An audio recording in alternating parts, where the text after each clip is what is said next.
Its ruins lie somewhere in the darkness of the ocean depths, covered in seaweed, damaged by the ravages of time. The city of Atlantis allegedly existed 12,000 years ago. Then it sank, and over centuries, people have been passing stories about it. Many think it was just a regular island, but so many legends tell about a powerful empire. Atlantis supposedly was one of the wealthiest and most fascinating cities of its time. Your breath would have been taken away if you had stepped through its central gate. Amazing decorations and towering marble statues were all over the place. The rumor has it, the entire city is under the water now. Some people believe that it's on the seabed somewhere in the Bermuda Triangle. Some even claim that an underwater pyramid in the Atlantic is somehow responsible for all those planes, people, and boats that mysteriously disappear there, and no one can track them later. The story says that in the late 1960s, there was a group of treasure hunters that came across the ruins of an ancient city. It happened during one of their diving expeditions in the Bermuda region off the coast of Miami. They spoke about the intriguing remains of the city and mentioned a glass pyramid they also stumbled upon there. They claimed it was bigger than any other pyramid, even those discovered in Egypt. Of course, those were just stories. But unusual things do happen in that area. For example, volatile water currents or a strong vortex that occurs from time to time. The Bermuda Triangle is one of the best spots for researchers to explore. They go there to study minerals, the seabed, and the Gulf Stream. They study how the ocean influences weather. The geological structure of the planet's crust deep down under the ocean floor is especially interesting. The deepest point in the Atlantic Ocean lies in the Bermuda Triangle. Researchers have done a lot of studies and drilling there to find out what lies a couple of miles beneath the seabed in that area. There's an awesome variety of seabed landforms in the Bermuda Triangle. You can hardly see anything like that anywhere else on Earth, especially if you keep in mind that this is a relatively small ocean region. Look at this shelf with shallow banks. There are also plateaus, plains, and deep-sea trenches. If you believe the Bermuda Triangle is some sort of a trap, you're not wrong, considering its complex geological structure. There are a couple of groups of seamounts in the eastern and northern regions of the triangle. They're mostly unnamed. Some of them are up to 650 feet high. At such heights, they would be considered regular hills on the surface, but by ocean standards, these so-called underwater hills are like small mountains. They're either elliptical or round. You can see that if you take a look from above. There are more seamounts in the Pacific than in the Atlantic Ocean. The underwater world in the Atlantic is less diverse than in the Pacific, unless we're talking about the Bermuda Triangle. The limestone platform that forms the bottom of the triangle is nearly 3.7 miles deep, and this entire thick layer consists of the remains of small ancient creatures. In 2019, a big group of geologists published an article where they claimed that the triangle formed as a result of strong volcanic activity. For years, people believed there were ancient, long-extinct volcanoes that brought the Bermuda Islands from the sea bottom. So, one theory says the Bermuda Islands formed because there were disruptions in magma flows. Pieces of ancient plates that were already in the mantle went up to the surface, and then they mixed. That's how many volcanic islands in the oceans could form. Knowing this, science fiction writers let their imagination run wild. They told stories about scary creatures and mystical cities, or islands, hidden deep down beneath all those layers. All these mysterious stories encourage people to create their own theories. In the 15th century, a well-known man named Christopher Columbus was on what would later become one of the greatest and most important expeditions ever. He was one of the first people to tell stories about a mysterious region that was later called the Bermuda Triangle. This area was first known as the Somers Isles, named after British naval hero and privateer George Somers. But Spanish explorer Juan de Bermudez discovered the island in 1505, and that's when the area got the name it has today. So, Columbus mentioned some pretty strange sightings within the area, starting with a light similar to that of a candle moving up and down in the distance. He immediately warned his crew and asked them to look at the light, which kept vanishing and reappearing. He spoke about stars that seemed to move around in the sky. The needle of their compass went crazy too. But the most unusual thing he claimed he had seen was an unknown glowing object coming out of the sea and shooting toward the sky. Many people these days believe there was nothing really unusual there. Those must have been lights coming from another ship or from the shore. But Bermuda intrigues us today too. It's a roughly triangular area where ships disappear without any trace. Sometimes they show up later, but empty and with not a single person on board. But more often, no one ever finds their wrecks. And it's not just ships. Planes go missing too. The training sailing ship HMS Atalanta was one of the first cases in the string of mysteries of the Bermuda Triangle. The ship left a dockyard in Bermuda and headed in the direction of England back in 1880. It never reached the British Isles. It actually never even left the Bermuda region. It just went missing, and no one ever found any trace of it. Some said the ship disappeared because of a powerful storm they came across on their route. The crew members probably didn't have enough experience to handle such a situation. Back then, everyone wanted to know what had happened to the ship. How could it just disappear like that? It made headlines. People were coming up with all kinds of possible theories about what could have happened. The story continued with the coal carrier Cyclops. In 1918, it sailed off the island of Barbados, and after a couple of days, the situation repeated. The ship disappeared without a trace, along with more than 300 people on board. 3 years later, in 1921, a Coast Guard on the Diamond Shoals near Cape Hatteras, North Carolina, discovered a massive commercial ship that ran aground. The Guard was prepared to help people in trouble, but they had no one to save. The ship was empty. None of the passengers or crew members were there. Some theories about this accident included pirates, but no one really found out what had happened. Flight 19 turned out to be one of the most famous incidents in that area.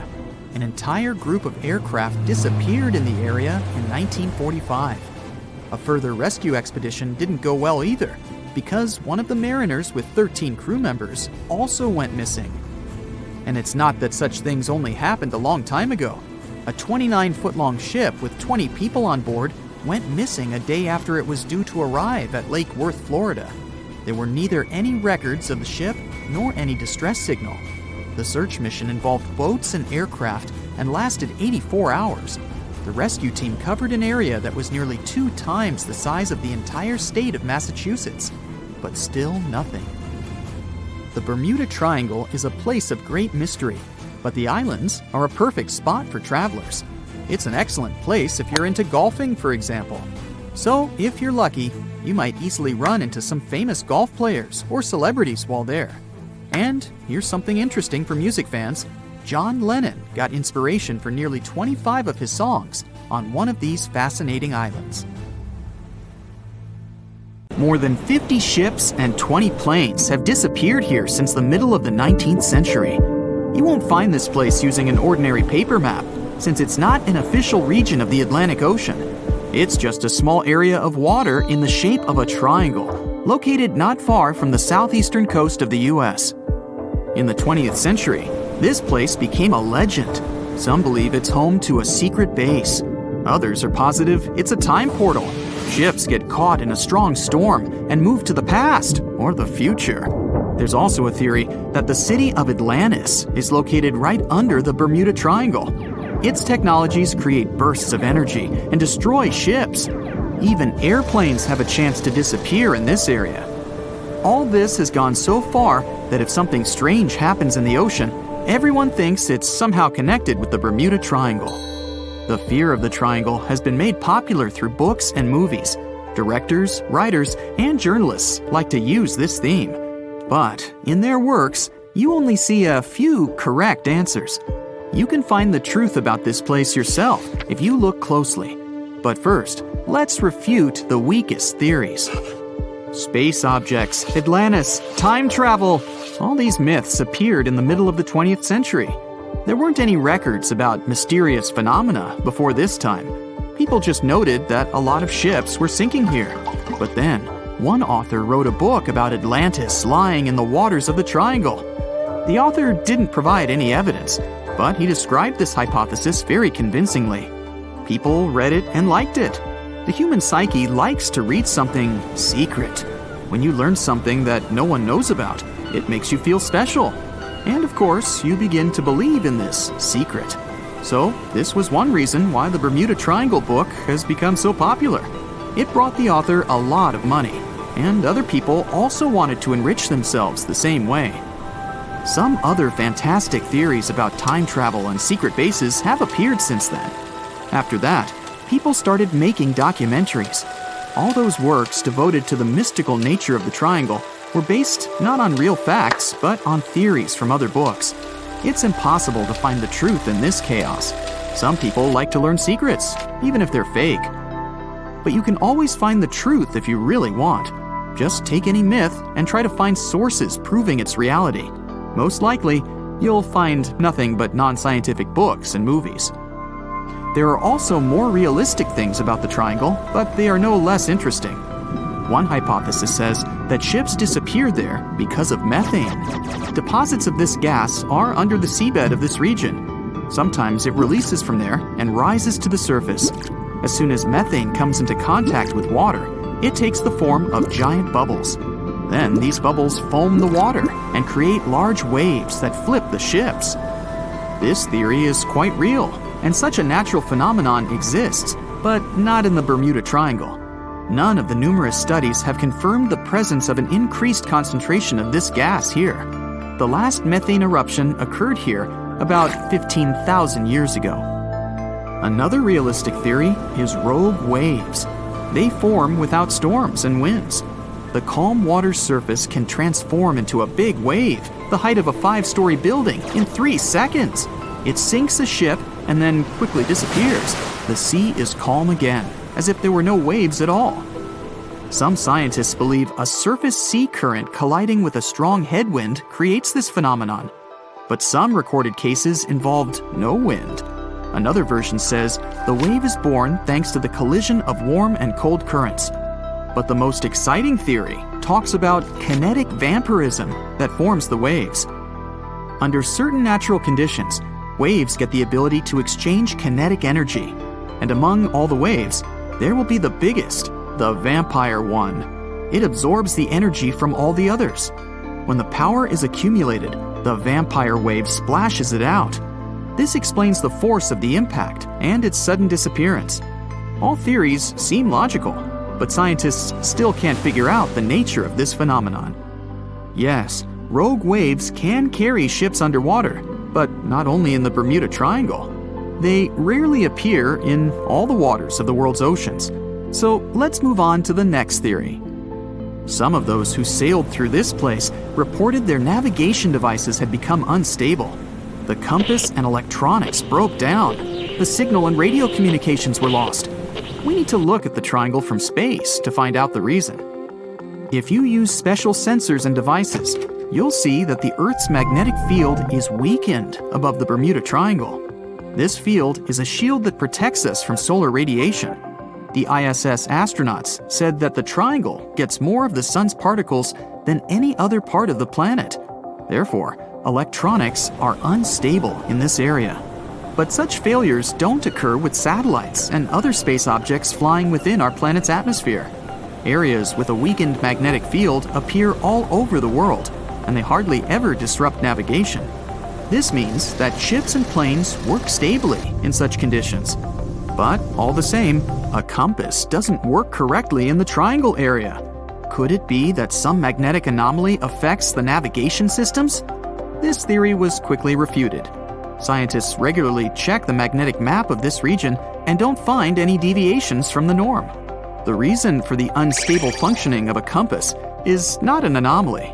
The Bermuda Triangle is one of the few places on the planet where the true north and magnetic poles coincide. True north is the geographical North Pole. The magnetic pole is constantly moving around the globe directly to the north. Sometimes these poles collide and cause such a phenomenon as agonic lines. If you fall under this line, your compass will behave strangely and won't point you to the true north. That's why so many ships disappeared in this place at the beginning of the 20th century. People used an ordinary compass. They didn't have modern navigation technologies, and the misfunctioning of the compass could have led to disastrous consequences. Imagine that you're a ship's captain in, let's say, 1901. Your compass is guiding your way. You know you always need to sail north to get to land.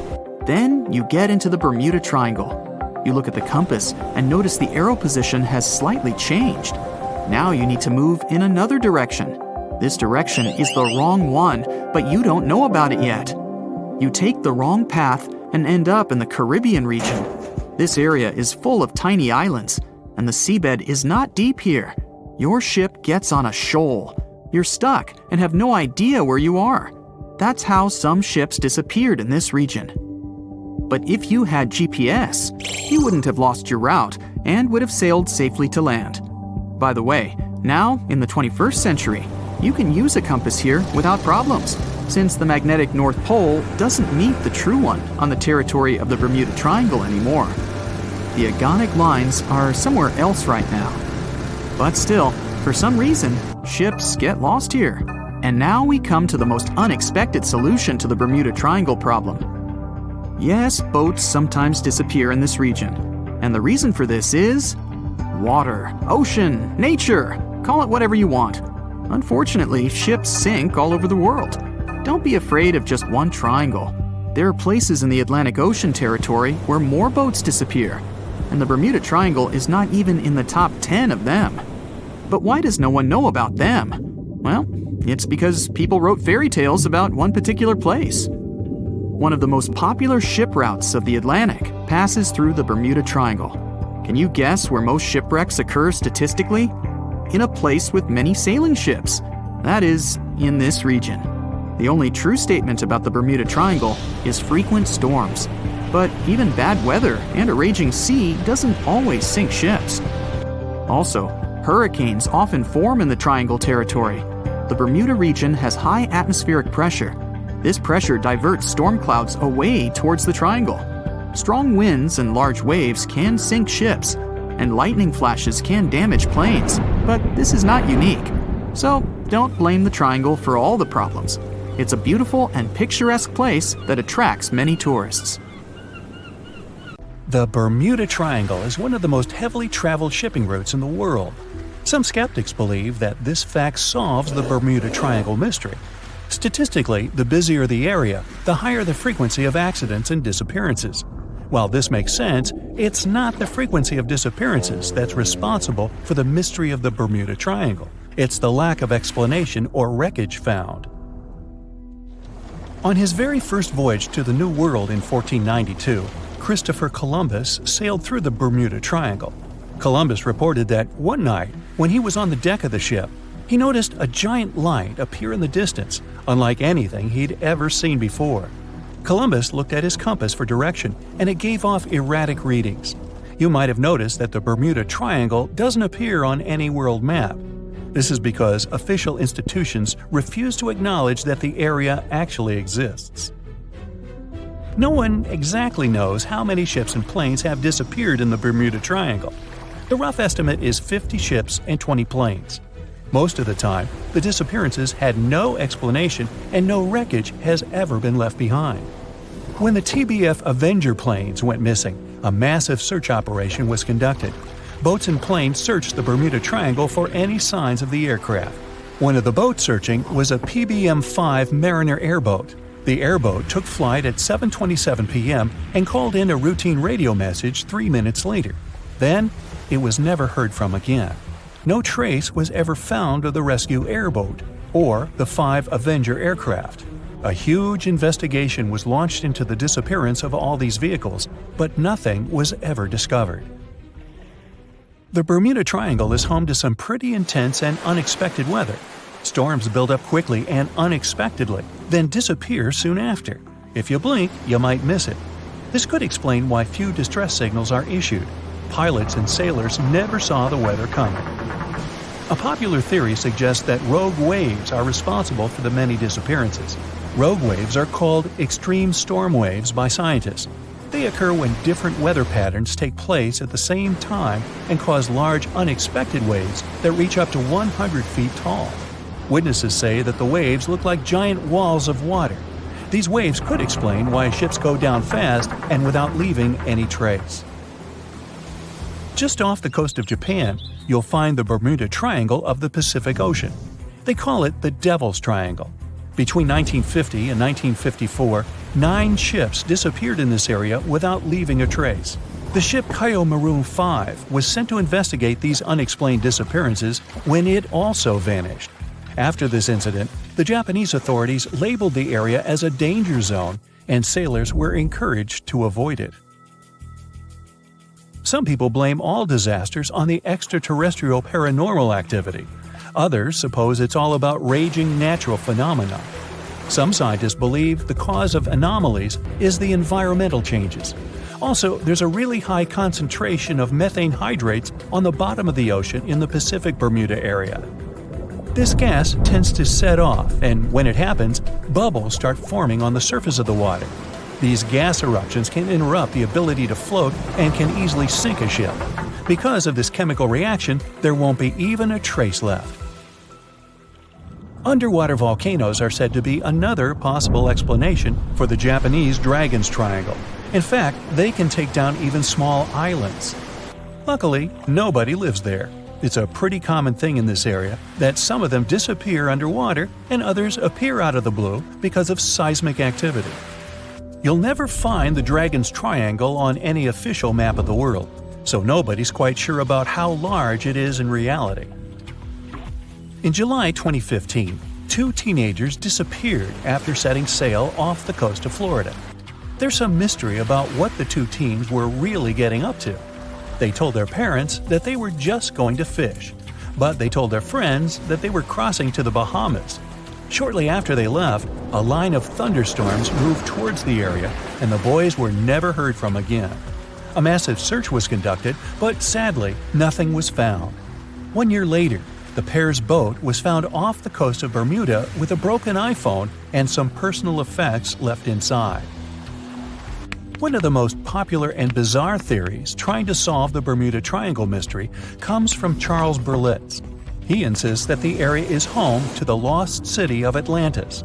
The missing ships and planes and malfunctioning equipment, according to him, were all caused by rays of energy let out by the special energy crystals that power Atlantis. While this sounds silly, Berlitz's theory was convincing enough that over 20 million people bought his book worldwide.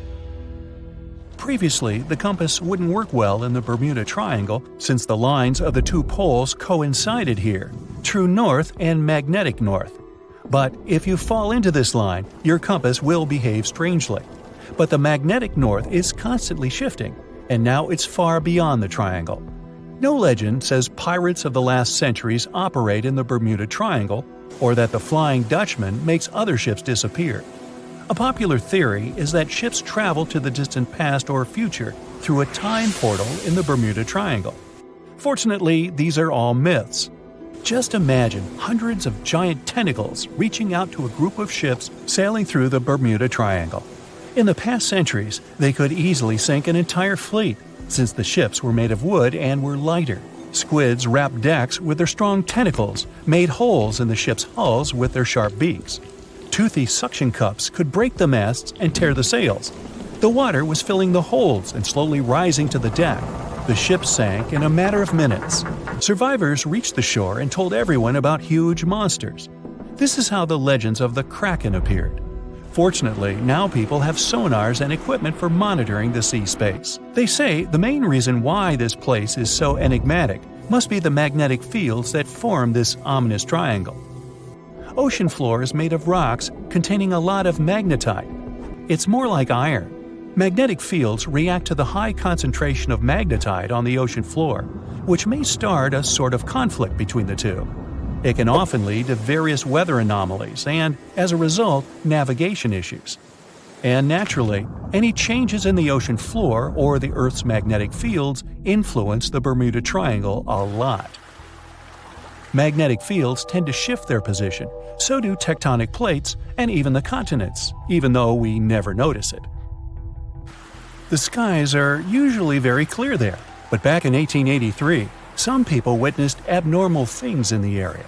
Some claim to have seen large blocks of ice falling from the skies, and the crew even managed to save one as hard proof. Seems like the Bermuda Triangle has an alternate not only on Earth, but even in space. Spacecraft usually don't disappear into thin air, though, like there's no air. This anomalous area is really large and stretches right above the South Atlantic. It occupies the area from Chile to Zimbabwe and sits right at the point where Van Allen radiation belts are the closest to the surface of our planet. The Earth has two such belts, which come in handy trapping the particles that shoot in from the Sun. They do a great job protecting the Earth from radiation. The magnetic field there is lower, so it allows the Earth's radiation belt to come closer to the surface.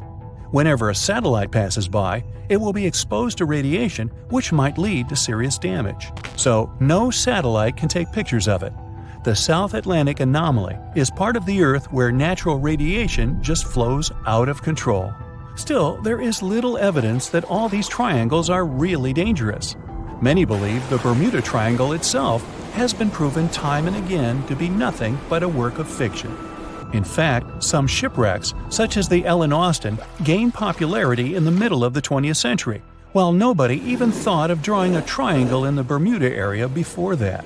The mystery was popularized by science fiction writers and became a common myth, while no serious research proved it any more dangerous than other parts of the world's ocean. So, the crew of the Ellen Austin back in 1881 weren't even aware of the Bermuda Triangle back then, let alone afraid of it. What do you think?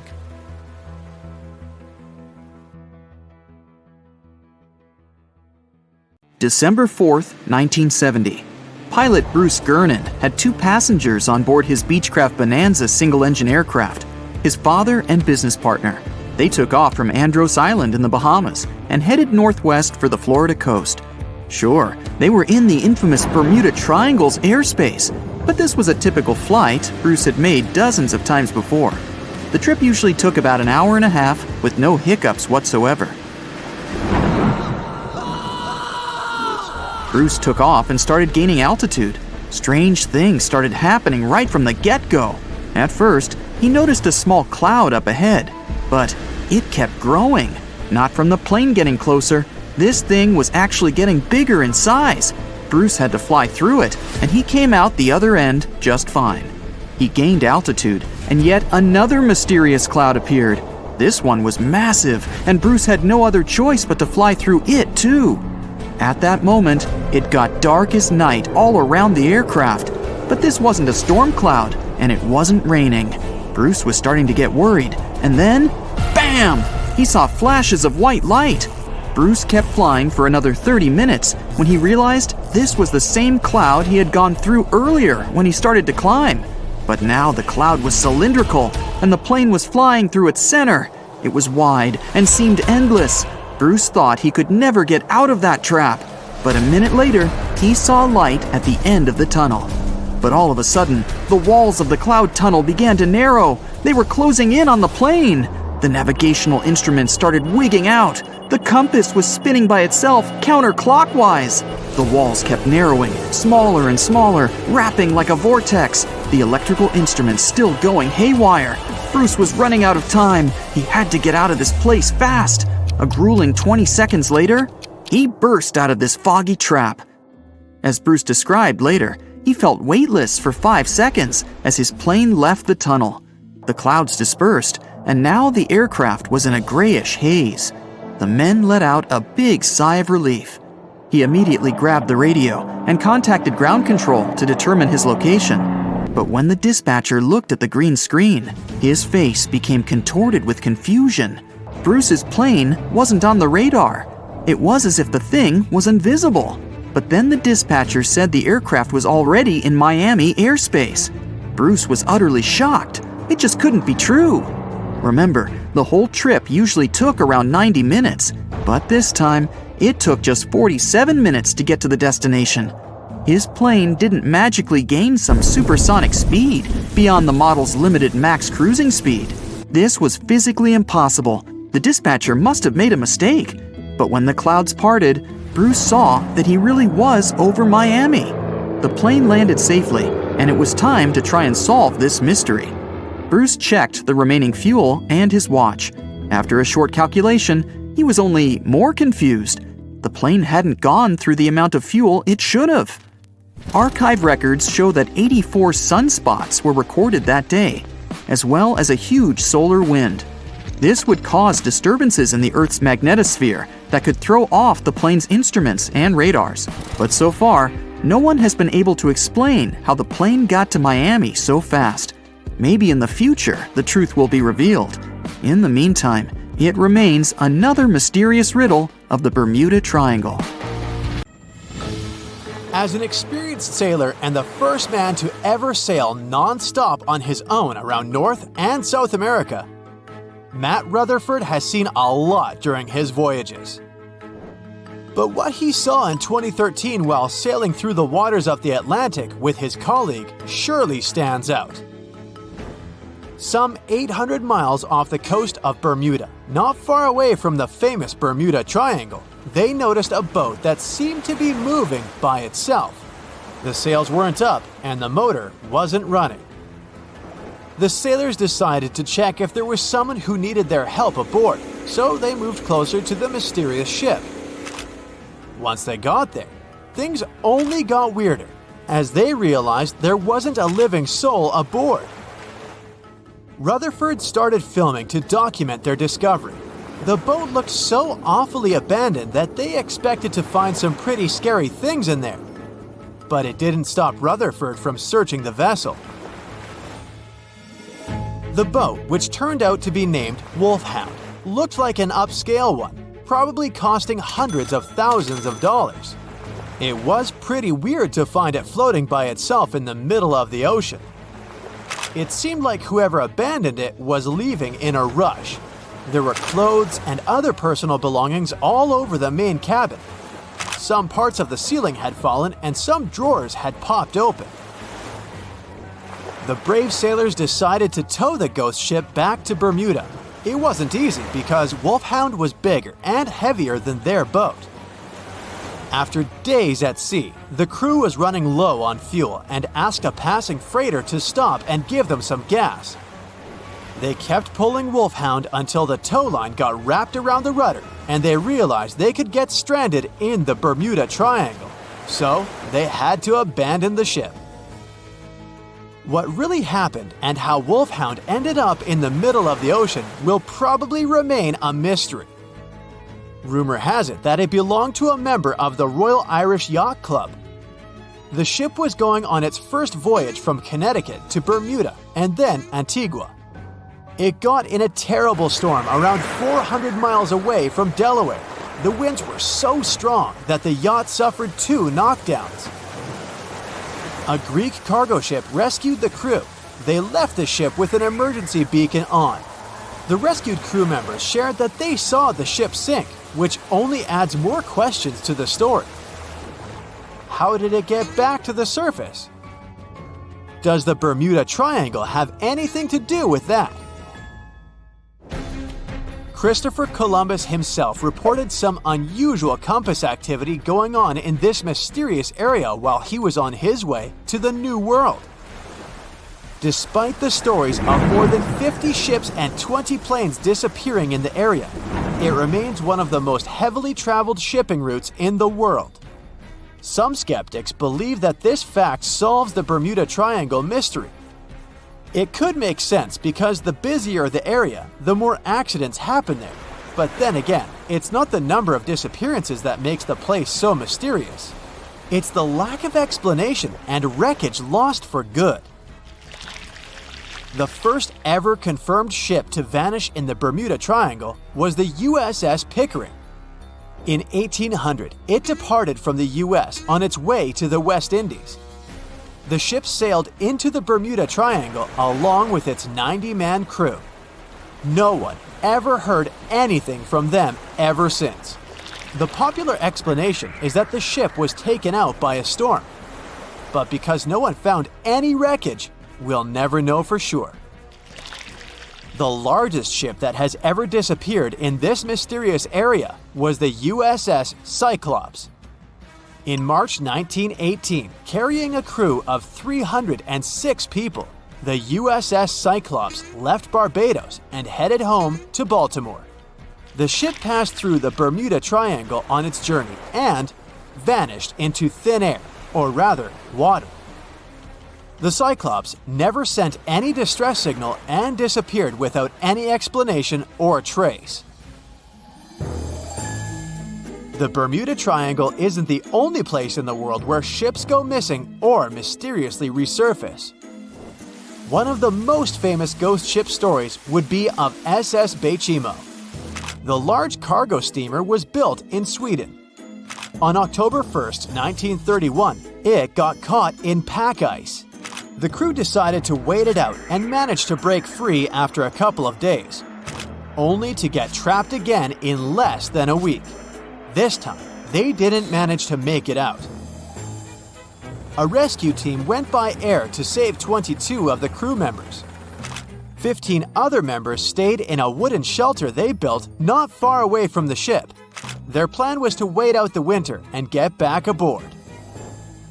At the end of November, a strong blizzard was rushing through the area.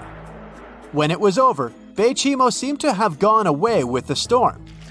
The captain decided it must have broken and sunk, but a few days later, a local hunter informed them that he had seen the ship around 45 miles away from their camp. The crew managed to find the ship and took the most valuable cargo from its hold.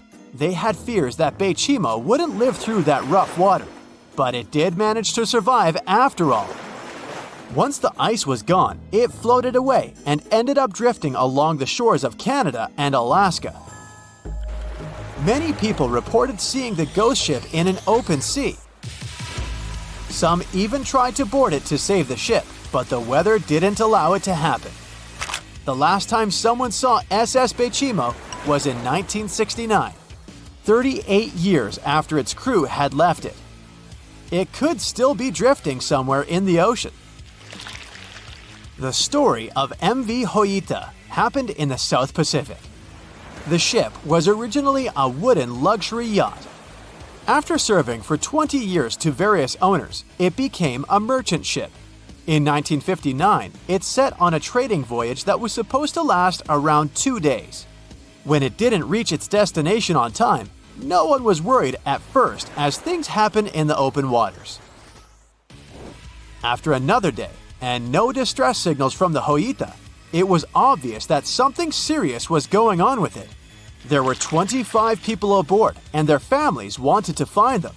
A search and rescue crew worked for 6 days looking for the ship, or at least its wreckage, in an area of nearly 100,000 square miles.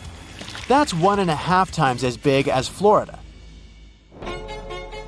Sadly, the mission had come back with no results. It seemed like Hoita had disappeared without a trace. A month later, another merchant ship noticed Hoita drifting in the ocean, miles and miles away from its original route, and none of the crew members or passengers were on board. The cargo had also disappeared. The lifeboats were also gone, so the people must have escaped the ship hoping to save themselves. It turned out that the crew had been trying to get help as they tuned the radio to the International Distress Channel. But the damaged cable didn't let them send the signal any further than 2 miles. It also looked like when they were leaving the ship, the crew took the logbook with them, and we still don't know what exactly happened to Hoita. Family members of those who were on board are still looking for answers. One professor claims it must have been a corroded pipe that leaked and flooded the vessel, but we'll most likely never know for sure. In the Pacific Ocean, near Japan, there is an area nicknamed the Devil's Sea. It's believed to be one of the 12 vile vortices around the Earth. Some people claim that vile vortices have weird things going on in them because the pull of the planet's electromagnetic waves is stronger there than anywhere else. The most famous ship that disappeared in the area was a fishery patrol vessel in 1952. The ship went there to investigate the vessels that went missing previously and disappeared along with 31 crew members. Scientists who don't believe it was a mysterious disappearance blame the underwater volcano eruption for what happened. What's the most mysterious and blood-chilling place on Earth? The first thing that comes to mind is most likely the infamous Bermuda Triangle. This area has earned its spooky reputation after swallowing numerous ships and airplanes, which then disappeared without a trace. But is this place really so terrifying? Let's ask scientists. But first, I'll tell you a story or two. One of the most infamous disappearances in the Bermuda Triangle was Mary Celeste. The ship was found adrift in the Atlantic Ocean on December 4, 1872. It was days after its journey began. Captain Benjamin Briggs with his wife and a 2-year-old daughter were heading from New York to Genoa in Italy with some important cargo. Besides the family of the captain, there were 7 other crew members on board the ship. Days later, a British ship, Dei Gratia, came across Mary Celeste by accident. Strangely, the ship was floating under a partial sail. Everything on board was intact. There was nothing strange with this situation, except for one thing. There was nobody on board the ship. And the lifeboat was missing. There were no traces of people on the ship. It couldn't be a pirate attack since all the belongings of the crew, as well as the cargo, were untouched. Theories like an undersea earthquake, an attack of a giant squid, or a natural disaster can be ruled out as well. They just don't fit. It was a clear day. The ship was in perfect condition. Why would people leave it and never come back? Whatever the reason, neither the crew nor the lifeboat has ever been found. It was November 29, 1925, when the SS Cotopaxi left Charleston, South Carolina, and headed for Havana, Cuba, carrying a big load of coal and 32 crew members. The story has it that several days later, the steamer ran into a severe storm, got water in its hold, and started to list dramatically. On December 1st, the ship sent out a distress call, and since then, nothing has been heard from the crew ever again. The ship was believed to have vanished into thin air until it was found 95 years later. Scientists found SS Cotopaxi, and it turned out there was nothing mysterious about its story. At the moment, the ship lies at the bottom of the ocean about 35 miles away from St. Augustine, Florida. Researchers are also sure that the ship did send a distress signal during a storm, which most likely led to the sinking of the vessel. USS Cyclops was a huge carrier ship that used to supply fuel to the American fleet. On January 8, 1918, heavy and full of manganese ores, the ship departed from Rio de Janeiro and headed for Baltimore. Being only a couple of years old, the ship wasn't supposed to experience any problems.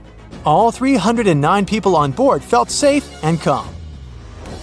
But this feeling turned out to be deceptive because somewhere around March 4th, 1918, the ship disappeared into thin air without sending a distress call or indicating it was having problems in any other way.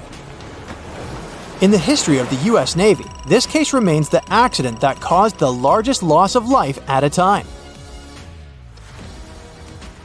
SS El Faro was a much more recent disappearance.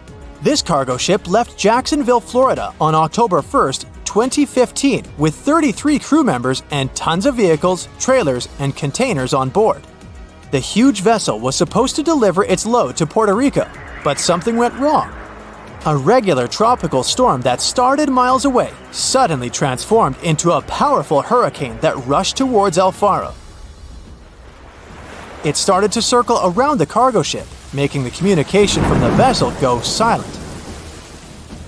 But the most shocking thing was that after causing all this commotion, the hurricane miraculously retreated in the same direction it had come from. Weeks later, after a thorough and extensive search, rescuers finally located the ship. It was still in one piece and sitting upright on the bottom at a depth of 15,000 feet. But the blood-chilling truth was that there was no trace of the crew members on board. As for airplanes, probably the most inexplicable disappearance happened on December 5, 1945. This case got the name the Lost Patrol. Flight 19 was the code name for 5 planes that departed from a naval base in Florida on a training flight. No one knows for sure what happened to the planes, but they never returned to the base. Most experts believe the commander of this group, Charles Taylor, got lost and led the planes in the wrong direction.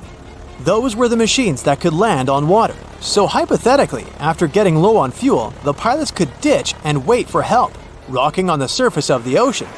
But it didn't happen. Although 2 rescue Martin Mariner planes were searching the area all through the night and the next day, they found no trace of the 5 disappeared planes. But the most spine-chilling coincidence was that one of the rescue planes failed to return to the base as well. All 6 planes vanished into thin air, as if they had never existed. There have been several other plane disappearances when aircraft went off radars and never returned. In some cases, pilots had to send out a Mayday distress call. In others, they disappeared in the blink of an eye when everything seemed to be going perfectly fine. Of course, over the years, there have been loads of theories trying to explain the phenomenon of the Bermuda Triangle. For example, some researchers believe that ships and planes crash and disappear in the area due to methane gas. And it has indeed been proven that in some areas of the ocean floor, there are massive storages of this gas. Therefore, when gas gets released into the water, the process can sink ships and make planes crash. Potentially, it can happen so fast that a craft in distress doesn't even have time to send SOS. The theory of a wormhole is preferred by those who love sci-fi. In short, a wormhole is a space-time shortcut. While the existence of wormholes hasn't been proven yet, this doesn't stop some people from believing that this phenomenon is what causes vanishings in the Bermuda Triangle. Another sci-fi theory is based on the interface of space civilizations. It's quite convenient to blame such disappearances on extraterrestrial forces. Though why they would choose exactly this area for their abductions remains unknown. Waterspouts, or simpler, tornadoes in the ocean, are said to have been spotted in the Bermuda Triangle. This weather phenomenon raises water many feet up into the air. Potentially, this can make a ship disappear with ease. The human error theory may sound rather disappointing for those who love mysteries, but some are sure that all the crashes and disappearances in the Bermuda Triangle happen due to people's mistakes. There are too many confusing islands that are hard to distinguish from one another, as well as difficult weather conditions there. And now, let's see what modern-day scientists have to say. Disappointingly, they claim there's no mystery in the Bermuda Triangle whatsoever. The loss and disappearance of planes and ships is just a fact of probabilities. Researchers are sure that there's no evidence that in the Bermuda Triangle, mysterious events occur more often than in any other well-traveled large region of the ocean. The sheer volume of all that traffic in an area that is pretty hard to navigate gives us such unsettling statistics. But on a percentage basis, the number of vessels and aircraft missing in the Bermuda Triangle is the same as anywhere else in the world. And what theory do you believe?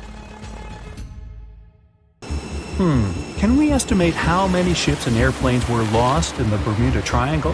Have their disappearances resulted from human error or weather phenomena? Let's try to find out. We have a curious story of the SS Cotopaxi. This ship vanished in 1925, traveling from Charleston, South Carolina to Havana, Cuba. It never reached its destination. Years later, in the 1980s, a wreck was found 40 miles off St. Augustine, Florida. Since specialists could not precisely determine what and where it came from, they nicknamed it Bear Wreck.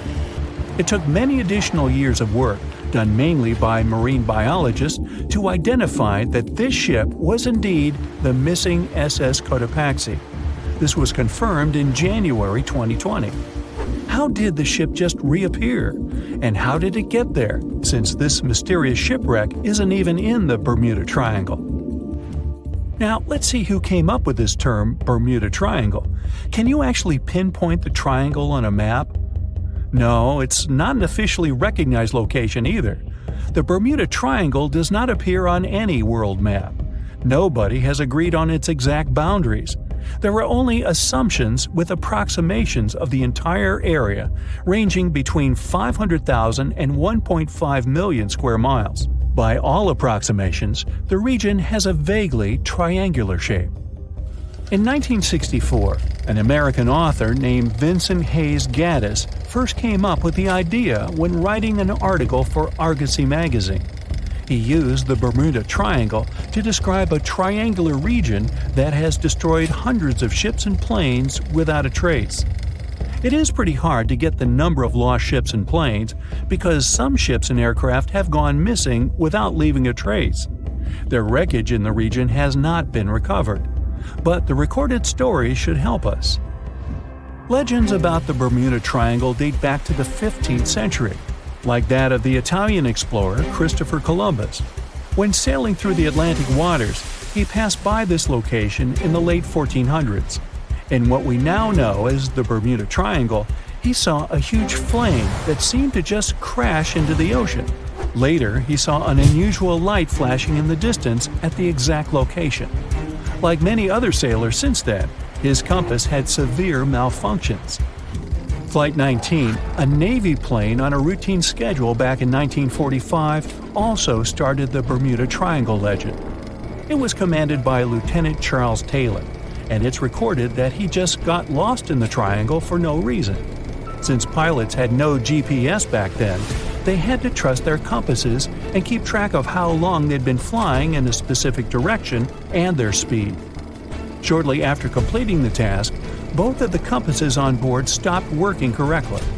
Records found after the plane's disappearance also indicate that Taylor didn't have a watch on that particular day. The initial report stated that pilot error was to blame for this unfortunate event. However, because people weren't satisfied with this outcome, it was changed to causes or reasons unknown after several reviews. One surviving pilot named Bruce Guerin suggested he went through an electronic fog while passing above the triangle, making him travel through time. In 1970, when this incident happened, he was flying his aircraft when it was surrounded by two huge clouds that formed a whirlpool and spiraled. Like many others before him, he noticed that his navigation devices were malfunctioning. When he eventually made it out of those clouds, he discovered that his flight had only taken 35 minutes. It should have taken 75 in total.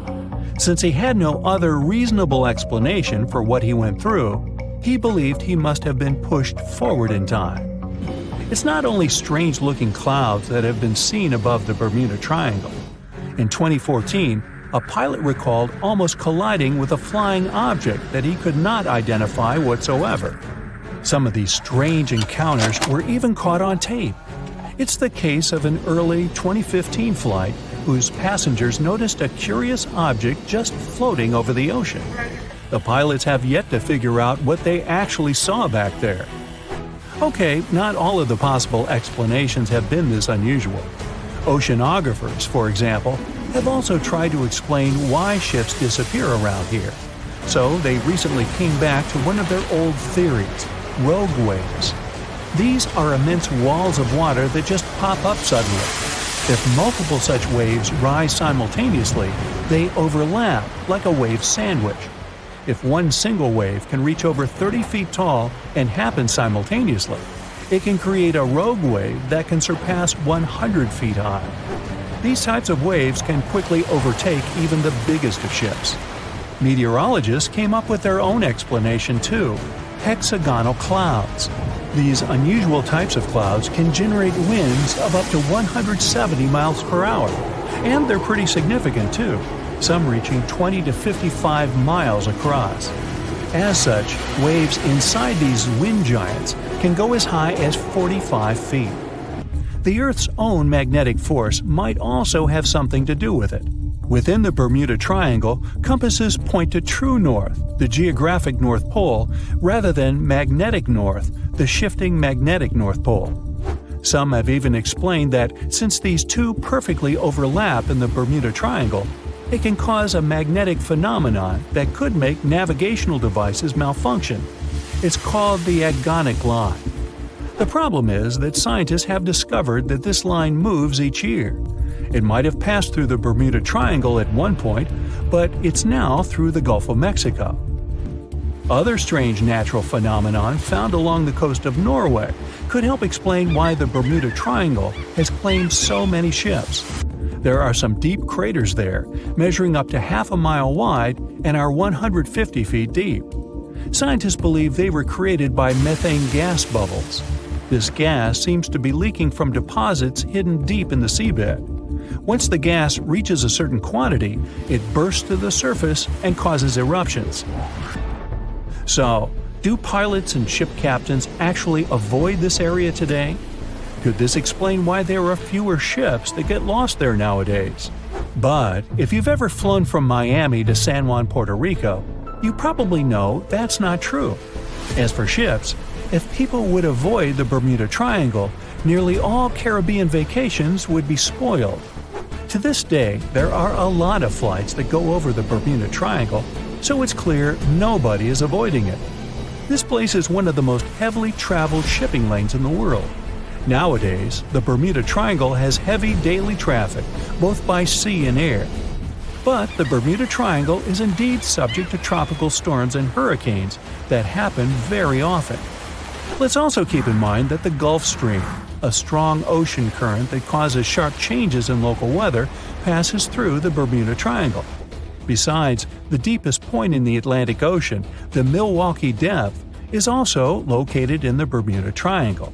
The Puerto Rico Trench reaches almost 27,500 feet at the Milwaukee Depth.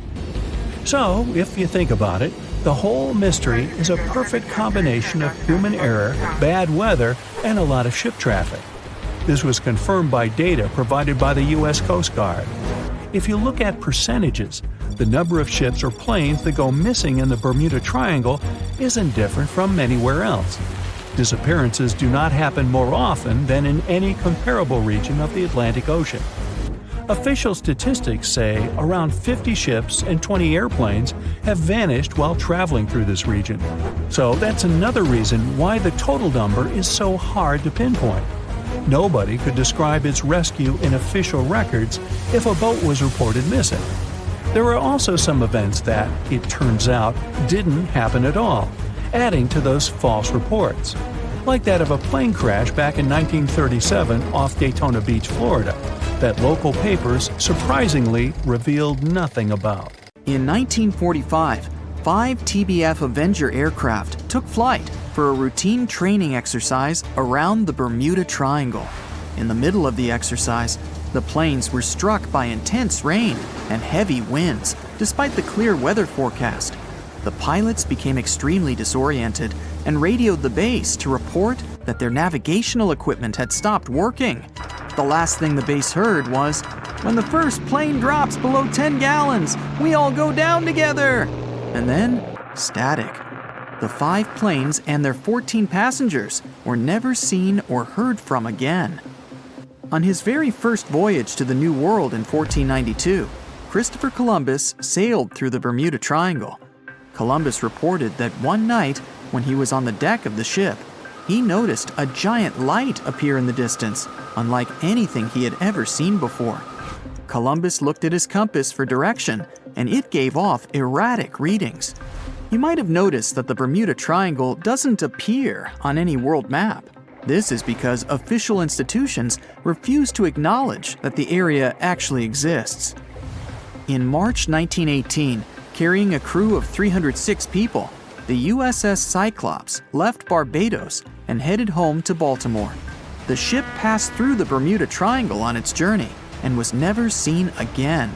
The Cyclops never issued any distress signal and disappeared without any explanation, making it the largest ship to go missing in the Bermuda Triangle.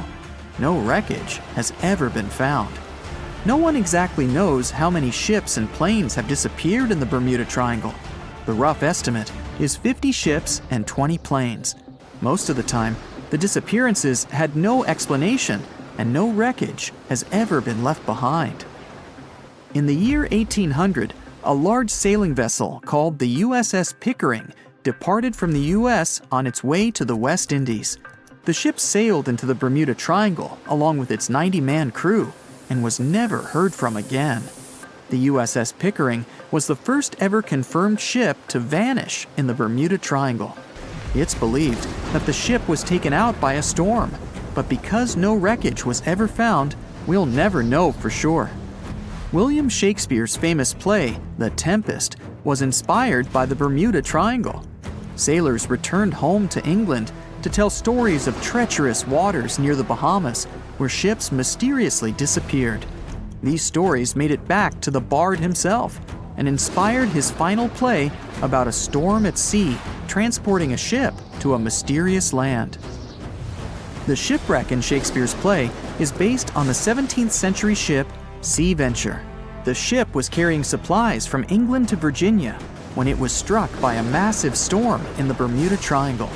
Sea Venture was battered by the storm for 3 days and barely made it to the shore.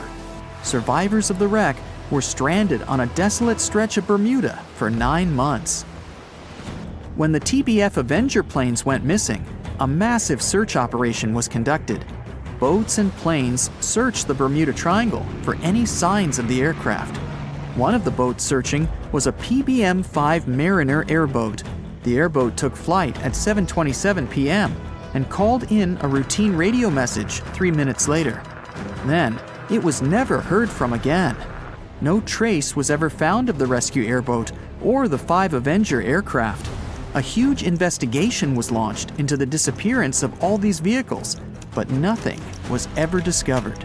Because the Bermuda Triangle isn't a recognized place, no one knows its exact location or size. Some people believe it covers around 500,000 square miles around the Bermuda area. Other people believe the triangle is as big as 1.5 million square miles. The Bermuda Triangle is one of the most heavily traveled shipping routes in the world. Some skeptics believe that this fact solves the Bermuda Triangle mystery. Statistically, the busier the area, the higher the frequency of accidents and disappearances. While this makes sense, it's not the frequency of disappearances that's responsible for the mystery of the Bermuda Triangle. It's the lack of explanation or wreckage found. The Bermuda Triangle is home to the deepest point in the Atlantic Ocean, the Milwaukee Deep. The area has a maximum depth of over 27,000 feet. This is one of the deepest points in the ocean floor, but still not close to the massive 35,000 feet of the Mariana Trench. But the huge depth might explain how such little wreckage has been found. The Bermuda Triangle is home to some pretty intense and unexpected weather. Storms build up quickly and unexpectedly, then disappear soon after. If you blink, you might miss it. This could explain why few distress signals are issued. Pilots and sailors never saw the weather coming. In the year 1800 again, the ship USS Insurgent was on patrol when it stopped briefly at a coastal base before heading back out to sea. That was the last time USS Insurgent was ever seen. A severe storm reportedly struck the West Indies around that time. It's believed that storm was so powerful, it could have caused the sinking of both the USS Insurgent and USS Pickering, which vanished around the same time. Like the Pickering, no wreckage of the Insurgent was ever discovered. A popular theory suggests that rogue waves are responsible for many disappearances. Rogue waves are called extreme storm waves by scientists. They occur when different weather patterns take place at the same time and cause large unexpected waves that reach up to 100 feet tall. Witnesses say that the waves look like giant walls of water. These waves could explain why ships go down fast and without leaving any trace. Joshua Slocum was an extremely talented sailor. He was the first person to ever sail single-handedly around the world. But sadly, he was no match for the Bermuda Triangle.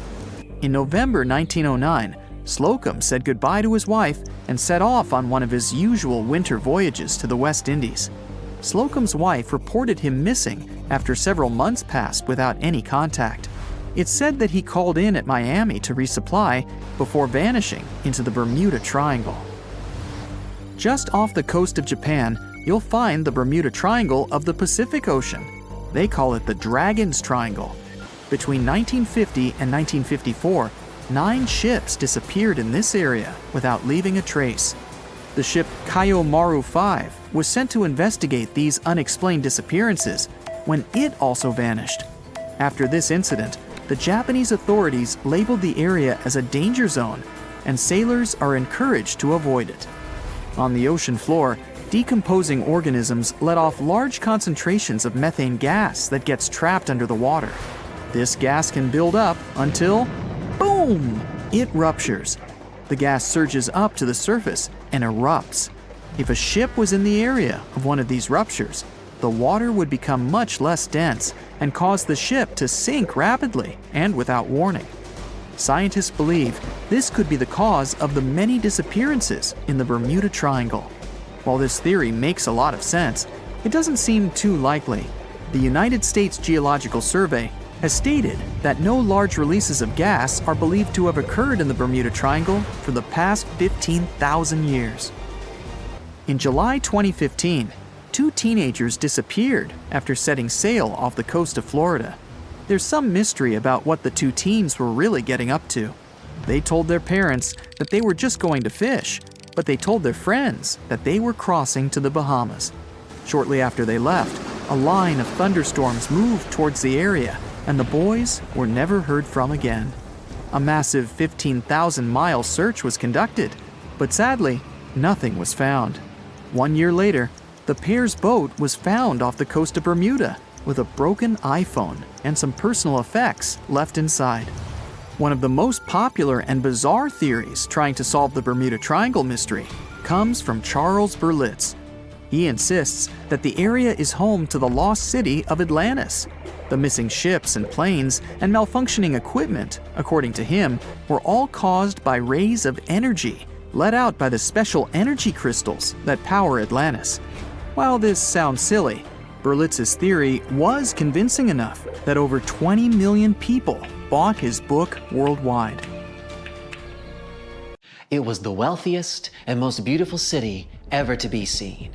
Stepping through its central gate alone would take your breath away with its elaborate decorations and towering marble statues. Everywhere you'd look, you'd find yet another marvel of civil engineering and cultural prowess. Yes, the lost city of Atlantis was truly the pinnacle of ancient civilization.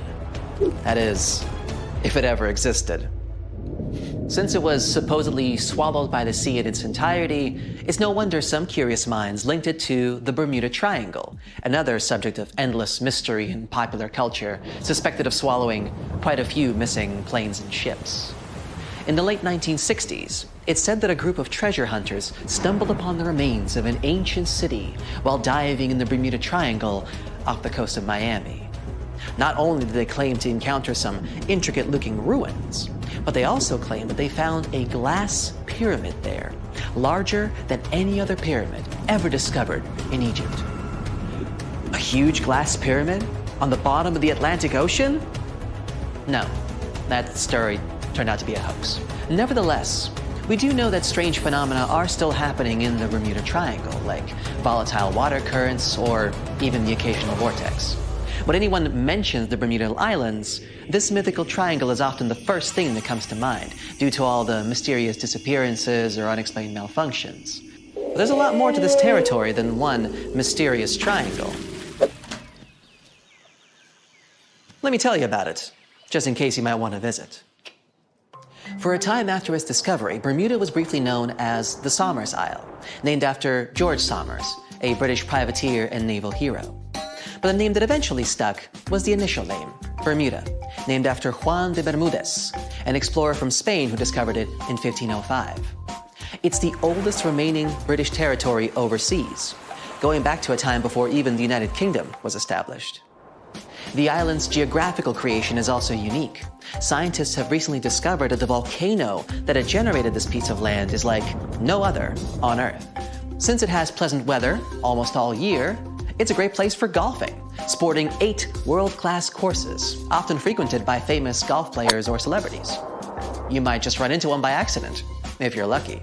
If you're more of a music fan, you would be interested to know that John Lennon got the inspiration for about 25 of his songs right here on this island, including classics such as Watching the Wheels, Woman, and Just Like Starting Over. Bermuda's official online travel guide even provides a Lennon-inspired itinerary, taking you from the Bermuda Botanical Gardens to the Masterworks Museum of Bermuda Art to Front Street, a district well known for its very active nightlife. William Shakespeare himself has an interesting connection with this island. His famous play, The Tempest, a story about a shipwrecked crew that end up on a magical island where they are tormented by an old man and his servants, was initially going to be set in the Mediterranean. But after learning about a real-life shipwreck in Bermuda, Shakespeare was supposedly inspired, and so moved the setting here. The island is also home to some fascinating animal wildlife. On hot summer nights, a special insect that glows in the dark, called the Bermuda fireworm, can be found in protected bay areas. There's also a unique species of birds here, the cowhouse, also known as Bermuda petrels. Believed to be extinct for about 300 years, they were rediscovered back in the 1950s, and a sanctuary was built for their protection. Currently, there are about 300 of these birds in Bermuda, total. Some of the first sailors to end up on the island at times reported strange sounds coming from inland and the surrounding waters after sunset. They even described what they heard as children screaming. So, of course, they thought it must have been because of witches or sea monsters. It took a little more time and research to figure out the sounds were coming from the cowhouse.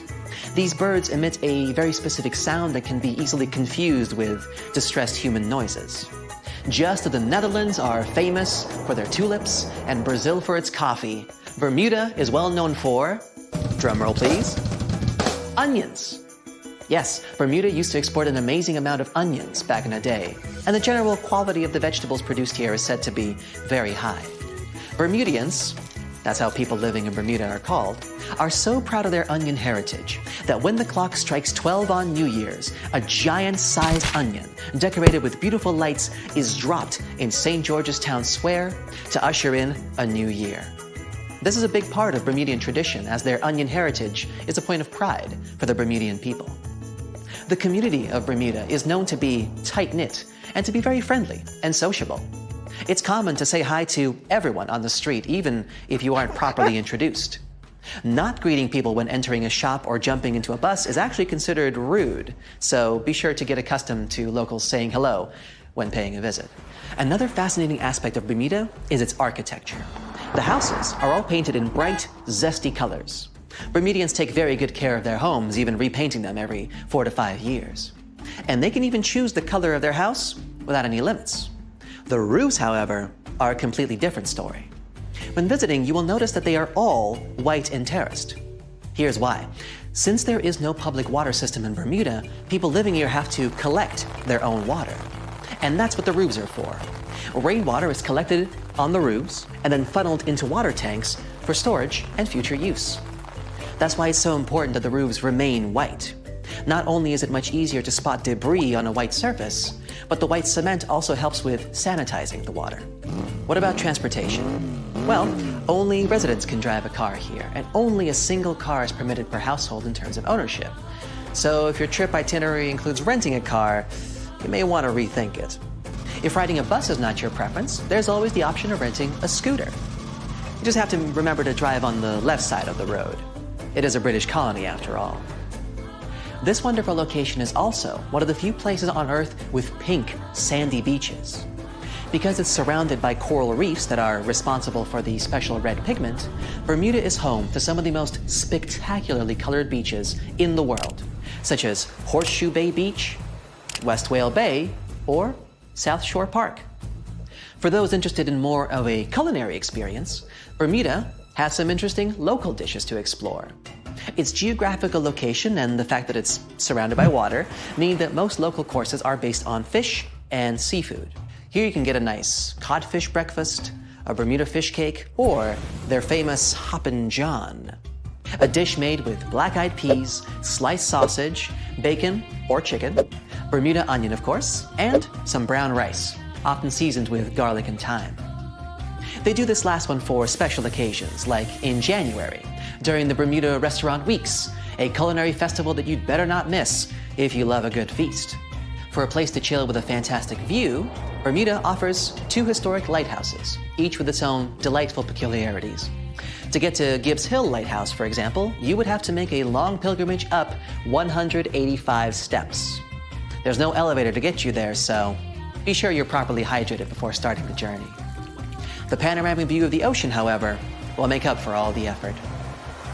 There is also St. David's Lighthouse, which is known as an ideal spot for whale watching.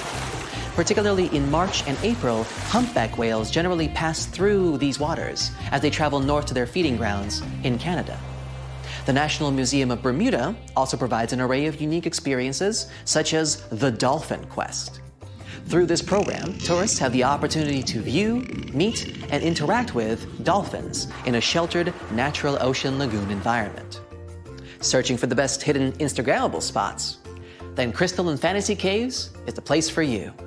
They were actually discovered by accident in 1907.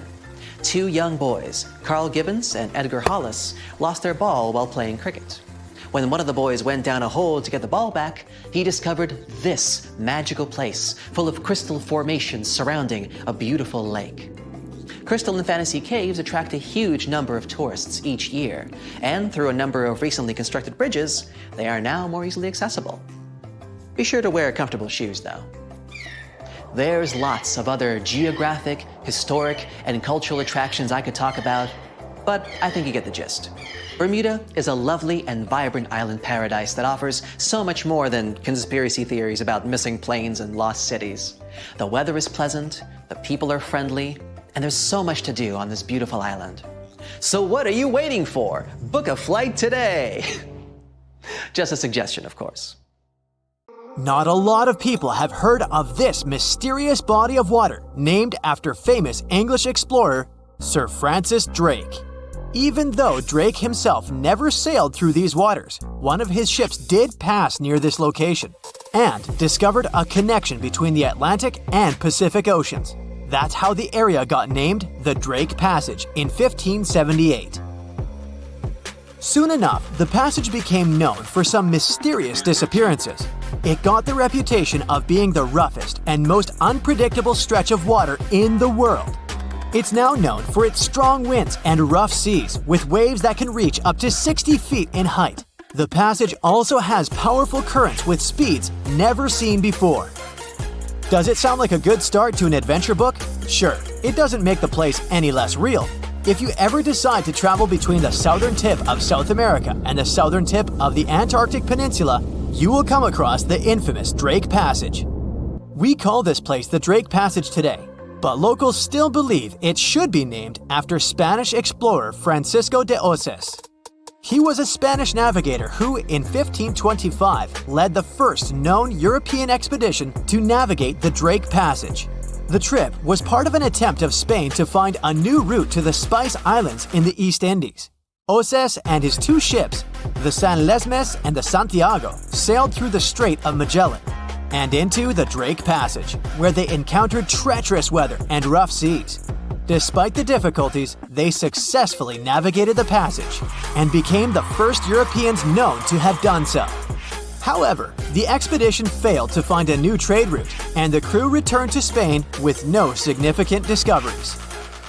Some years later, in 1616, another ship captained by Dutch navigator Willem Schouten made one of the most successful voyages through the Drake Passage. Despite the difficulties of navigating the often turbulent seas, eventually, the Drake Passage became an important part of international trade routes in the 19th and early 20th centuries. But this dangerous area holds many secrets. The record of one of the most famous events that happened here takes us back to the year 1914.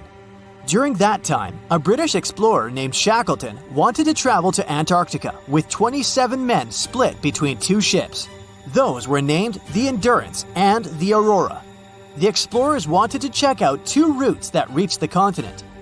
But in 1915, the Endurance got stuck in ice while crossing the Drake Passage and was slowly crushed. Shackleton and his crew had to leave the ship and could only gather some personal belongings. The Endurance eventually sank, and the crew had to survive on ice for a while. The mission changed from exploring to surviving, and only in 1916 all the men were rescued. The Aurora suffered a similar fate. It also got stuck in ice, and 3 men were lost at sea before the rest of the crew was rescued in 1917. For many years, the ship Endurance was thought to have been lost forever. But in 2022, a group of specialists went on a trip to find it. They left from Cape Town, South Africa on February 5th. The leader of the group said it was most likely the most difficult shipwreck search in history. They used special equipment to find the ship under the water and then used a special underwater camera to take a closer look. The members of the team were sure they had found the Endurance because it was in a place where very few ships had ever been. Despite being 10,000 feet underwater, the Endurance didn't look so shabby. It was actually pretty well preserved for a ship that had been underwater for more than 100 years. The explorers were still even able to see the word Endurance written on it. But it's not just ships that have a hard time with the Drake Passage. A plane with 38 people on board seemed to have disappeared over the Drake Passage in 2019, according to the Chilean authorities. It's believed it hit the icy and rough waters of the passage. Rescuers used ships, planes, and satellites to search for the missing plane and its passengers in the area where it had last sent messages. But the harsh conditions of the Drake Passage made the search very difficult. The exact location where the accident had happened was eventually found, but there were no survivors. The Viking Polaris is another of those ships that got damaged in the passage, even though it was designed for tough conditions. It was faster than most ships and more stable because of special equipment that kept it balanced. One night, back in 2022, the waves were indeed big, but the ship seemed to be doing well in the rough weather. But then, on its way back to port in Ushuaia, Argentina, a rogue wave suddenly hit the ship without warning. People on board felt like they had been hit by an iceberg. Rogue waves are much taller than other waves around them, and they're very unpredictable. Scientists still don't know exactly why they occur. When this rogue wave hit the Viking Polaris ship, it immediately broke windows on the second deck. Some people on board were hurt, but thankfully, most of them had been properly trained before boarding the ship and knew what they had to do in case of an emergency. The crew was also very good at helping the passengers. Most of them even claimed later that they would board the ship for the second time, despite such an unexpected experience. The boat eventually made it to the port without suffering further damage. What makes this region so hard to cross, though? For starters, the Drake Passage is a wide and deep area of water. It's about 500 miles wide and has a depth of 15,000 feet. Even the most experienced sailors who cross the passage every year say it can be dangerous, unpredictable, and even scary at times. And that's even considering the modern technologies we have today. The area is a mix of warm and cold temperatures, which can result in ravishing storms. Strong winds from the west push the water from the Pacific Ocean into the passage, creating waves and swells that can reach up to 30 feet or more. If accidents happen here, things can get ugly faster than anywhere else. The Drake Passage is a part of the ocean where the water is very cold and has strong currents. The bottom of the ocean there is also not stable, making it harder to find things like a plane or a ship. These days, we have modern technology that helps us feel safe, even when we're passing through rough seas. However, if you are planning to travel by boat to Antarctica, make sure you're ready for the rough sea in the Drake Passage, and for feeling a little uneasy. This can happen even to the most experienced of people when the waters are rough, but it's especially tough if it's your first time. Some people bring remedies to avoid feeling sick, like ginger gum or scented wristbands. Others find it helpful to look at the horizon. Test things out to see what works for you. Once you arrive at the Drake Passage, you'll be surprised to see that lots of different animals live there. You can see many types of dolphins, birds, whales, and penguins. The water in the Drake Passage is also good for small animals like plankton, krill, which bigger animals such as whales, penguins, and seals generally have on their daily menus. As you get closer to Antarctica, watch out for the South Shetland Islands. These might be the first pieces of land you'll see. They're also located in the Antarctic Peninsula and were first discovered in 1819 by British explorer William Smith. The South Shetland Islands are home to severe active volcanoes, including Deception Island and Mount Fenton. The islands are also where you can find a number of endemic species, including the South Shetland Islands Gentoo penguin, which is only found on this piece of land. On his very first voyage to the New World in 1492, Christopher Columbus sailed through the Bermuda Triangle. Columbus reported that one night, when he was on the deck of the ship, he noticed a giant light appear in the distance, unlike anything he had ever seen before. Columbus looked at his compass for direction, and it gave off erratic readings. You might have noticed that the Bermuda Triangle doesn't appear on any world map. This is because official institutions refuse to acknowledge that the area actually exists. As you probably know, the Bermuda Triangle is situated near the Bahama Islands. There's a strange structure around the bottom of the islands. The bottom of the ocean here is inconsistent. Every now and then, some otherwise sandy floor is replaced by giant dark holes, like a living place for some giant eel.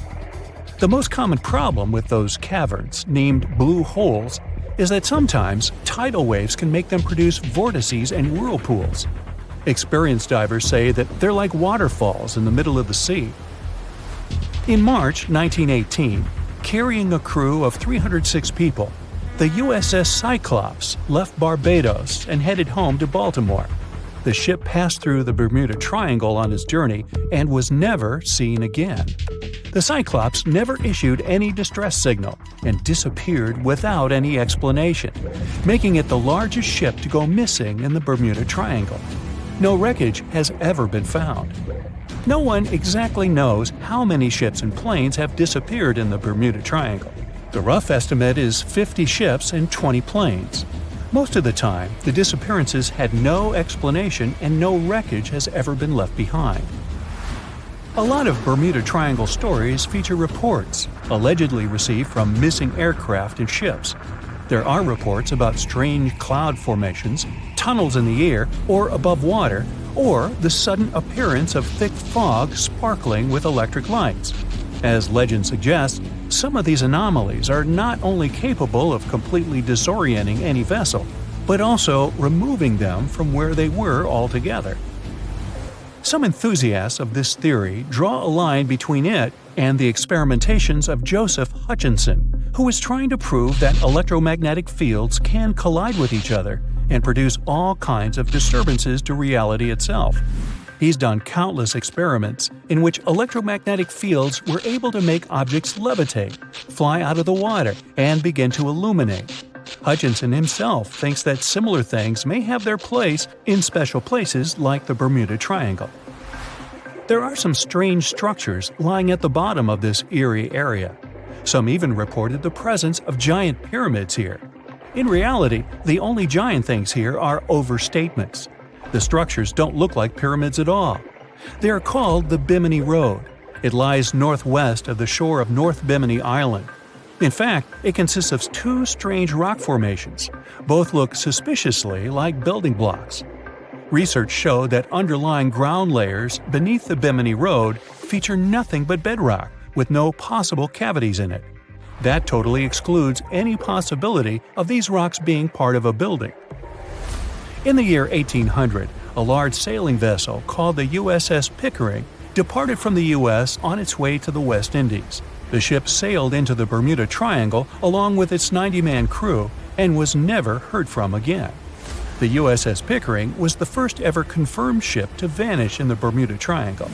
It's believed that the ship was taken out by a storm, but because no wreckage was ever found, we'll never know for sure. William Shakespeare's famous play The Tempest was inspired by the Bermuda Triangle. Sailors returned home to England to tell stories of treacherous waters near the Bahamas where ships mysteriously disappeared. These stories made it back to the bard himself and inspired his final play about a storm at sea transporting a ship to a mysterious land. The shipwreck in Shakespeare's play is based on the 17th century ship Sea Venture. The ship was carrying supplies from England to Virginia when it was struck by a massive storm in the Bermuda Triangle. Sea Venture was battered by the storm for 3 days and barely made it to the shore. Survivors of the wreck were stranded on a desolate stretch of Bermuda for 9 months. The floor of the ocean in the area is littered with shipwrecks from all over the world and of all ages. And as you can imagine, this is a sweet spot for treasure hunters brave enough to challenge the mysterious waters of this place. One of these treasure hunters was lucky enough to come across a secret map made from the orbit of the planet in the 60s during one of the first flights into space. This map reveals a lot of shipwreck coordinates in the Caribbean area. The luckiest treasure hunter in the world believed that these coordinates should lead to the remains of the ship that was part of Christopher Columbus's expedition. What he found there was a huge, unidentifiable object plastered with layers and layers of coral. It had long protrusions sticking out of it in bunches of 5 in different directions. 2 more identical objects were found nearby. Just off the coast of Japan, you'll find the Bermuda Triangle of the Pacific Ocean. Between 1950 and 1954, 9 ships disappeared in this area without leaving a trace. The ship Kaiomaru 5 was sent to investigate these unexplained disappearances when it also vanished. After this incident, the Japanese authorities labeled the area a danger zone, and sailors are encouraged to avoid it. The local people of Andros Island, part of the Bahamas, have a legend in their folklore about a giant, vile octopus-like creature named Luska. Nobody knows how big this creature could be, but they believe it is responsible for the disappearance of vessels in the area. Strangely enough, some giant octopuses were seen and even caught nearby, though they weren't nearly as big as the legendary creature. On the other hand, a giant octopus capable of dragging ships to rock bottom? None have grown to a size this big as far as we know, so this version doesn't seem too concerning. The Bermuda Triangle is one of the rare places on the planet where true north and the magnetic one are in the exact same direction. True north is the geographical north pole of our planet. Magnetic north directs to the North Magnetic Pole, which constantly wanders around the Earth. Sometimes these poles coincide, and the straight line that connects north and south is called the agonic line. If you fall into this line, your compass will behave strangely. It won't point exactly to the north. Astronauts of the International Space Station notice the Earth's magnetic field is weakened in the Bermuda Triangle area. This field is a shield that protects us from solar radiation. Above the triangle, the particles of the sun's rays move faster than in any other part of the planet.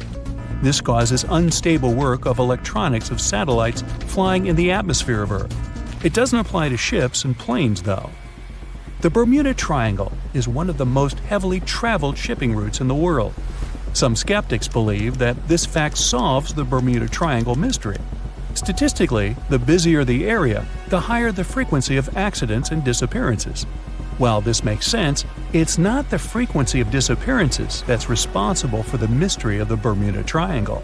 It's the lack of explanation or wreckage found. A popular theory suggests that rogue waves are responsible for the many disappearances. Rogue waves are called extreme storm waves by scientists. They occur when different weather patterns take place at the same time and cause large, unexpected waves that reach up to 100 feet tall.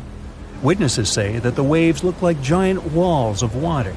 These waves could explain why ships go down fast and without leaving any trace. Alaska has its own triangle. Since the late 80s, 16,000 people have disappeared there. Eyewitnesses to the Bermuda Triangle anomaly talk about thick fog, lightning, balls of light, and hallucinations.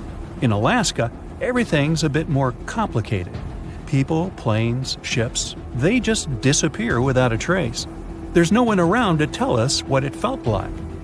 In 1950, a plane took off from Anchorage, Alaska, headed for Great Falls in Montana. It was carrying 8 crew members and 36 passengers. 2 hours after the start of the flight, the captain radioed that everything was fine, and then silence. The 100-foot-long plane seemed to evaporate into thin air. 85 aircraft and around 7,000 people searched for the plane.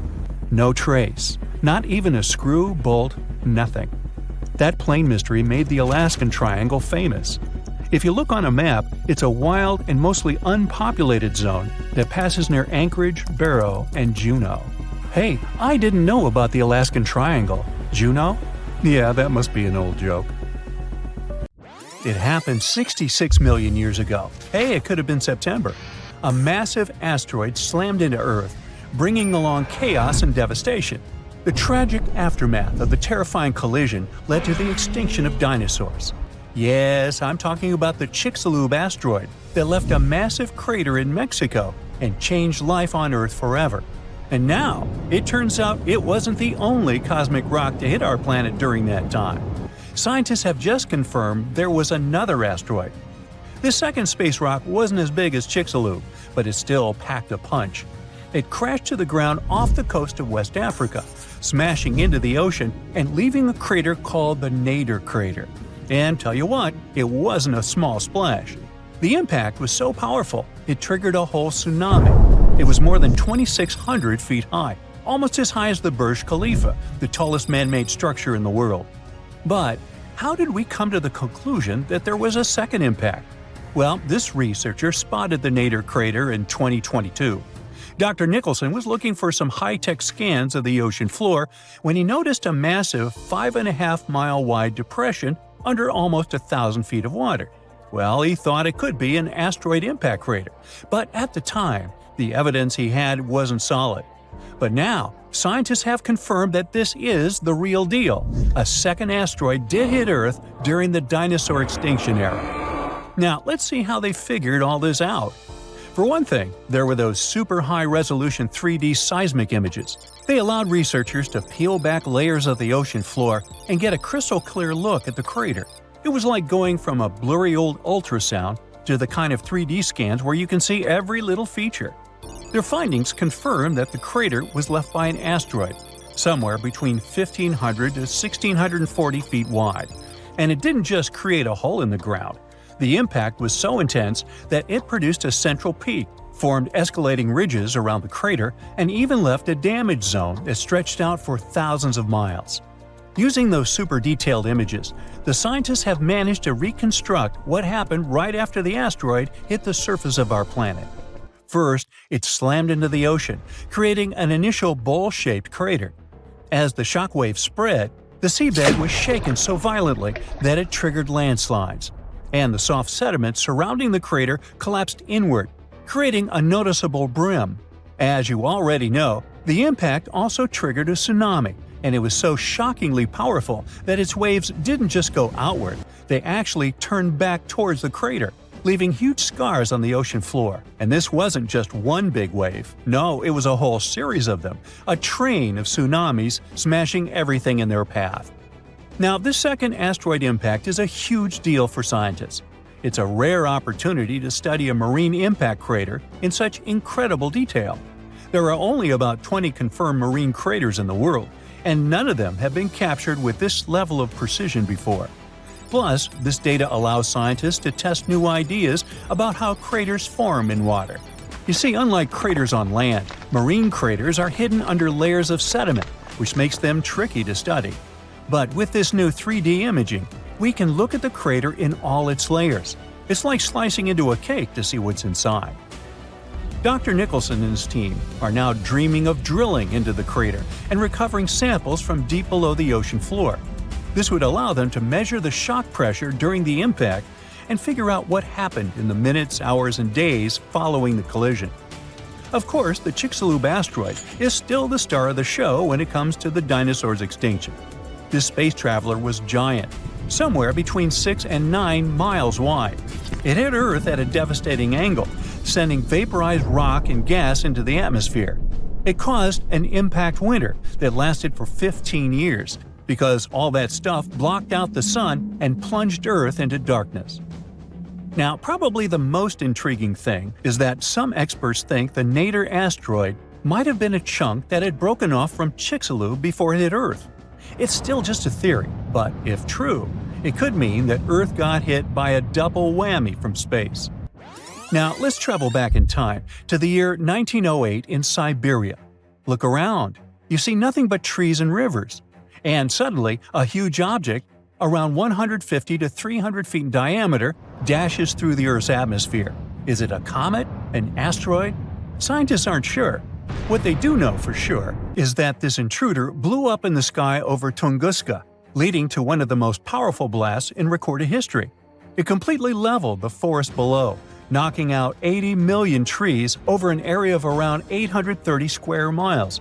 And that's an area larger than that of cities like Los Angeles or New York. The trees were literally flattened, and their trunks were stripped of branches. They were also arranged in a bizarre radial pattern around the epicenter. But what if this explosion had happened over a city? Every single building would have been destroyed, and countless lives would have been lost. Luckily, this disaster occurred in a super remote part of Siberia. The creepiest thing, though? When scientists finally reached the area years later, they found no impact crater. No wonder it led to even more mystery. The most logical explanation is that when the object went off in the sky, probably around 3 to 6 miles above the ground, it blew up before it could hit the ground, and still, it didn't stop the blast from leveling an entire forest. Fast forward to 2013 and another mind-blowing event, this time over a much more populated area, the city of Chelyabinsk. It was a regular February morning when an asteroid about 60 feet in diameter entered Earth's atmosphere, lighting up the sky. It was moving at a staggering speed of around 43,000 miles per hour. It blew up in midair, about 18 miles above the city. It was a horrific view, but luckily, the asteroid disintegrated high enough in the atmosphere without hitting the ground. If it had touched down, the city would have been in big trouble, because even though there was no direct impact, the explosion still created a shockwave that tore through the atmosphere, hitting the ground with enough force to shatter windows all over the place. The blast damaged around 7,200 buildings, but fortunately, there were no direct fatalities. Still, it was a major wake-up call. This wasn't just some far-off cosmic event like Tunguska. This asteroid exploded over a modern populated area, and the damage was very real. The good news? Scientists are getting better at spotting such objects before they get too close. Space agencies around the world, like NASA, are tracking near-Earth objects to figure out which ones could pose a risk. But as we can see from these two events, sometimes space rocks can still sneak up on us. And while the chances of a major impact are low, the stakes are really high. At the moment, there's one asteroid that NASA's keeping an eye on. It's called Bennu, and it's about the same size as the Nader impactor. Bennu is considered one of the most hazardous objects in near-Earth orbit. According to NASA, there's a small chance it could hit the Earth between the years 2178 and 2290, and the biggest risk date is September 24, 2182. But don't freak out just yet. The odds of the impact are only 1 in 2,700, but still, it's a reminder that Earth is always in the cosmic firing line.